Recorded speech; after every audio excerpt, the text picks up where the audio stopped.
Michael Howarth. Michael, looking forward to this. Lots of interesting stuff happened in your career. Tell us how you got into motorbike racing. Well, a few years ago I started off life as being kind of a professional rugby player. Managed to injure myself doing that and got bored of going out at weekends and chasing girls and thought I need to do something else. So I bought myself a bike and just decided to go bike racing. Well, obviously, you say you were a professional rugby league player up to 2000. You've had a lot of injuries in your career. Was it kind of a hard transition going from a sort of a team sport in rugby league to a sort of individual sport, which is motorbike racing? Not really, to be fair, because when I played rugby I never wanted to pass ball to anyone. I was just a dead selfish then. That's where I scored loads of tries, I suppose. But yeah, no, the transition was just it was a simple fact of I couldn't play rugby anymore. I love bike racing, so I thought I'll just go and give it a shot. I'll give it a go. Yeah, and it was kind of thing you kind of brought up on as well. You went into rugby league, but you did a lot of bike racing as well. Yeah. I'd always had bikes as a kid. Rugby league was something I kind of got into when I was 14 and 15 because of my friends. And it were their passion rather than mine. It just so happened that I were quite good at it, and I thought it's got to be better than stacking shelves in Asda. So off I pops, and then unfortunately it got taken away from me, and I went bike racing. Can you tell us a bit about your first experience on the track? Well, so after I'd kind of retired from playing rugby league, I bought myself a road bike, took myself off to Cadwell Park, spent a day doing what they call track days, where you can just pay to go and ride round. And by the end of the day, I thought, crikey, I'm fast at this, you know. There's guys on race bikes here and I'm just murdering them. And as it turned out, they were just guys that had been on the track a lot and they didn't want to break the pride and joy like I was on, so they just had a track bike. So it kind of progressed from there. I went racing. I think my first race took me about 2 days to finish. I know lights were on in Clubhouse by the time I'd finished. I finished that far back. And just carried on from there, really, and just thought, this is my passion, it's what I want to do, so I'll do it. Yeah, so obviously you were very talented. You started in 2005, and by 2006 you're already at quite a high level. Why do you think you excelled so quickly? Because I'm impatient. I'd love to say there was some big strategy behind it, and I was that good that it just, you know, that it manifested itself into that. But no, I came and did British Superstock Cup in 2005, and I did all right in that championship. I think I finished 10th, which for someone that had only been racing for 2 real years was quite good. And a chance arose at the end of 2005 to go into Superbikes in 2006, and I just thought, rather than wasting a couple of years trying to hone my skills, I just thought, I want to ride a Superbike. It's where I want to be. I might as well get on one now while I've got the chance. Yeah, so you're obviously a very talented athlete, but you're obviously good at talking as well. You're doing a lot of work for Bike World, doing some presenting. You've got to travel the world doing that. Last time out, you're in Sardinia. Do you enjoy doing something you're passionate about? Well, I think you can already tell that I don't mind barking on my coming on here. so yeah, it was again, it was something I got into through British Superbikes. They wanted to come and do a little feature on me down there, and then asked me to go and do some testing after they'd listened to what I could say about a bike and describe it in layman's terms to the public. In fact, the one where I went to Sardinia to test the Ducati, when they phoned me up, they went, Michael, instead of all the normal jargon that we do on the show, we just want you to come on and talk absolute nonsense and try and get across to the public what this bike's about. I thought, I'm your man. Yeah. So yeah, they took me out there, and it's something else I like to do, but due to the injury I got a couple of years ago, I haven't been on the show so much, but I will get back into it once I go back racing. Yeah, British Superbikes is growing rapidly, potentially even more so than World Superbiking. Why do you think British Superbikes has grown so much, and why is it so much better than other options? Because of the BSB has been growing and growing and growing since I got into it. The format of the way the race bikes are set out, we have a controlled ECU, so everyone's got to use the same electronics.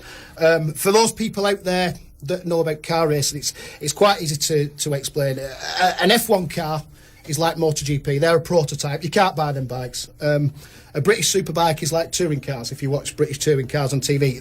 The bikes we ride, you could go into a showroom and pretty much buy that bike. But we take them away, we take all the electronics off, we increase the power in the motor to maybe 230, 240 brake horse, change loads of parts, and you go out racing them. But where in World Superbikes and MotoGP they have traction control and launch control, and there's a lot of electronic input that takes a genius to do. In BSB we've had that taken away from us, so it makes a much more level playing field. It makes the racing more interesting. It just makes for a better show. I mean, we get 60,000, 70,000 people coming watching us on a weekend, yet we're still not that massive outside the biking community. It's getting there, and we do get people coming now that aren't just massive, that weren't massive race fans before. But I guarantee if you come and watch it once, you'll be hooked. I suppose the sponsorship's a massive part of it for yourself and for the bikes as well, to generate cash to make you a better driver and the bike a better bike. Yeah, obviously all motor racing costs an incredible amount of money. So yeah, without sponsorship and people coming on board to help us, I'm trying to get back racing next year.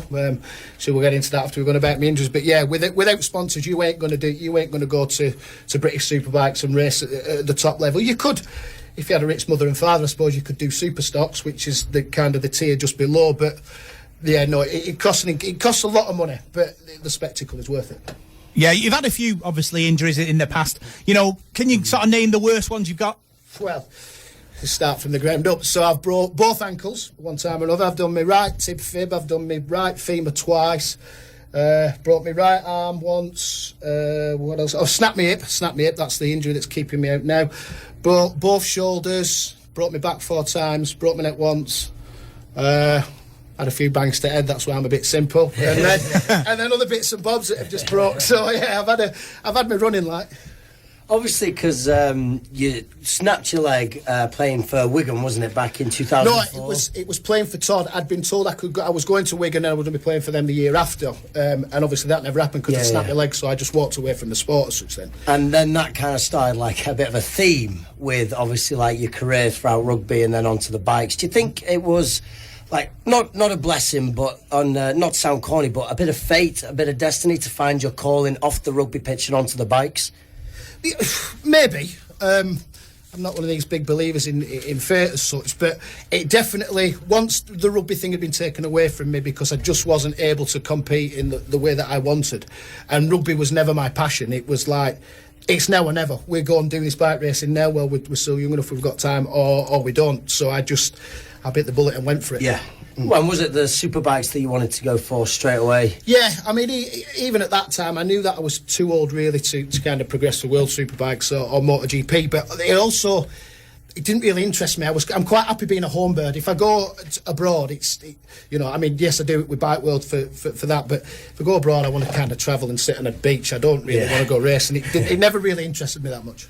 So obviously all sports have an element of danger in them, but you're more so than others. So when you're on the track and you've got your helmet on, what's the mentality that you've got when you're racing? Well, I think we just stay on the bike. Stay on the bike, yeah. Stay on the bike, don't crash, finish as high up as you can, and enjoy yourself. But I think that's the biggest part. Yeah, there's nerves before you get on the bike. Then when you get on the bike, there's the calm. And then I'm one of the riders that kind of screaming in his helmet like, "Come on, this is this!" And sometimes that's probably my downfall because I get too giddy and fall off. But I think the main thing is, if you stop enjoying it, you stop doing it. It's that simple, Yeah, from a physical perspective, what do you have to do to get yourself ready to be race fit? To be race fit, well, if you can see me at the minute, I've put on quite a bit of timber at the minute, but that's all been done so that I can lose weight over the winter, so that if I get back out there racing next year, I'm at the right weight. But you need a lot of strength work and a lot of longevity work, like CV, because these bikes are 167 kilos when they're fully loaded. And there's a gyroscopic effect of the wheels, and you're trying to drag that into a corner at 150 mile an hour. So you've got to be strong. Me, I've always been one of the bigger riders. I can only get down to about 13 stone and keep my strength, but a lot of riders are down at 10 stone, but they're a much smaller frame. So I do lose out a bit that way, but I tend to think that I'm one of the fitter riders when I'm on track. Yeah, so when you were younger, who were your heroes in the biking game? Well, it's the same as a lot of people, really. Or the obvious one was Barry Sheen. His sister picked gravel out of my backside once. In 2010, I'd just signed for a team, and I was down at Brands Hatch ready to go testing. They told me to take the bike from the bottom paddock up to the top paddock. Didn't have an helmet on and set off, and slick tyres need to be warm to work, and this wasn't. It flipped me over the bars, and I was concussed for 7 days. I had to stay down there remote run. They wouldn't let me drive. Yeah, and his sister was there. She picked gravel out my backside, bless her. But and then one of the biggest names in racing, in the modern era is Valentino Rossi, and he's always been one of my heroes. But I have a massive amount of respect because I'm a bike racing fan. I'm not just a bike racer, but I would pick those two out as my heroes. Yeah. Yeah. So obviously there's bike racing, which is dangerous. There's car racing as well as the likes of Formula 1 and NASCAR. Have you always had an interest in that sort of thing, or has it been just purely bikes? Purely bikes, really. I mean, I don't want to say negative to other forms of motorsport, but F1 is a little bit dull, and I still think they've lost their way now. I don't think the format's still not working. They're trying to do everything to make this sort of overtaking much better, but that was the thing in BSB. The money side of it was getting a little bit too out of hand, where you were only going to get the top teams winning races, and now in British Superbikes you've got privateer teams with very small budgets that can win races. We've got it right now. The Oxford Motor Rapido Ducati team, they're a privateer outfit. Yes, they bought one of the better bikes this year, but they're leading the championship against what you would class as a factory back team in PBM Ducati. So yeah, F1 needs to find that balance somewhere, I think, and then make it more interesting. So obviously there's a lot of differentiation between each category of racing bikes. I wondered if the other two ever appealed to you, like the TT or MotoGP or any others.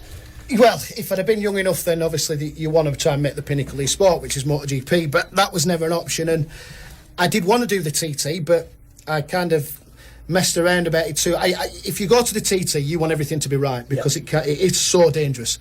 And I never really found the right team to take me there. And then they come out with a new rule last year, and they basically said I'm too old and decrepit now, so, you know, on your way, Michael, you can come and watch, but you're not riding. Do you think that's for the best? Because obviously now it's not your decision, it's been made, you won't have to worry about it anymore, or would you have rather, right here and now, if you got given the chance tomorrow, would you be doing it? Obviously not. Oh, if I got given the chance tomorrow to go and do it, I'd be there with bells on. There's no two ways about it, but I know that's never going to happen, so there's no point kind of crying over spilled milk, as you'd say. So I can't do it. There's no point worrying about it. And, you know, I think if I'd still been able to do it and I hadn't done it, because they wouldn't have brought the age limit in, then yes, it would have niggled away at me. But the fact is now, I can't do it. Yeah. I can't do anything about it, so there's no point worrying about it. So obviously it's a huge part of your job doing biking, but in your personal life, have you ever wanted to do any sort of huge road trips abroad, like a Route 66 on a bike, anything like that? I don't know. I want to go to Grimsby one time and ride a donkey, but that's about it, really. I suppose. In fact, I was talking to someone the other week about doing Route 66 across America, and I wouldn't want to do it on a bike. I'd want to do it in a motorhome and take as long as I could to get across it. You know, a big American style RV. Maybe have a motocross style bike on the back of it where you could just go into the desert and do bits. But yeah, sitting on a Harley for 200 miles or something and getting off and not being able to walk because your backside's right. No, that's not for me, really. No. What's the best thing about bike racing, and what's the hardest thing about it? Well, the hardest thing is crashing, injuries, and coming back from that. But have you had a particularly tough road down the recovery route? I suppose the last crash I had in 2016, where my hip was broken, and it wouldn't fuse back together right for whatever reasons. Partly me being a little bit trying to get back too fast. And they entered me into kind of trials, and they were taking bits of my pelvis and trying to graft that to it and doing stem cell treatment and trying to fix it. And it lost me about 2 years, because then at Christmas they just decided they were cutting the hip off and they've replaced it. And I'm like brand new now. And I wish I'd have done that in 2016. Instead of saying, yeah, you will have a chance to do this and that, I should have just gone, no, put me in a whip in and I can go back racing. And then, I think the biggest reason... One, you get it at least once a week, and every now and again you'll get one corner perfect where you'll just go in as fast as you can, and you can come out and the back end's spinning up and you're squirreling around it. It's just like a proper cowboy yeehaw type moment. And it's like, yes, this is what this is about. And then normally I'm in kitty litter falling off. But when I come back, I'm hoping to kind of stay on the bike now. Yeah, so you've obviously already achieved a lot, but when you come back, what impact are you trying to make in the sport? What left is there for you to achieve? Well, for me personally, I do want one more crack at the whip for a season in racing, because I'm one of them people, I can't go out on an injury. With rugby, because I just wasn't... I was good at it, but I wasn't that bothered about it. Bike racing, I don't want to be told that I ain't racing again because I broke my leg. So I want to go back and do that for one more season next year. At the same time, building a team around me so that when I do retire at the end of next year, I've got a team there in place to bring a new rider in. That we can focus on them then, and then start thinking about championships and such in the next couple of years. So there is a long-term project and a long-term goal, but selfishly, the first year next year I want to be riding the bike. So obviously you're talking about putting a team together. What qualities do your riders need for you to select them? Need to be fast, plain and simple, fast, and be prepared to listen. Like I say, I've never been the fastest rider out there, and I could have done lesser championships and kind of finished higher up, but I like the challenge of riding a superbike because of what they are, because they're an incredibly difficult machine to tame. You know, like I say, you've no traction control or anything. It's all down to you and your right hand. So if I were looking for a rider, he'd have to be, a bit more intelligent than me, be prepared to listen, because I'm quite good at schooling and telling people what's going on. I am quite mechanically minded, so I can understand what's going on with the bike and what's going wrong. So we'll be looking for someone next year to replace me the year after. Yeah, there's plenty of challenges left in Michael Howarth, isn't there? Oh yes. It's been great talking to you on the Sportszone this week. We're going to obviously keep an eye on you and see how you go in 2020. Brilliant. Thanks ever much for having me on. Cheers. That was Michael Howarth talking about superbikes.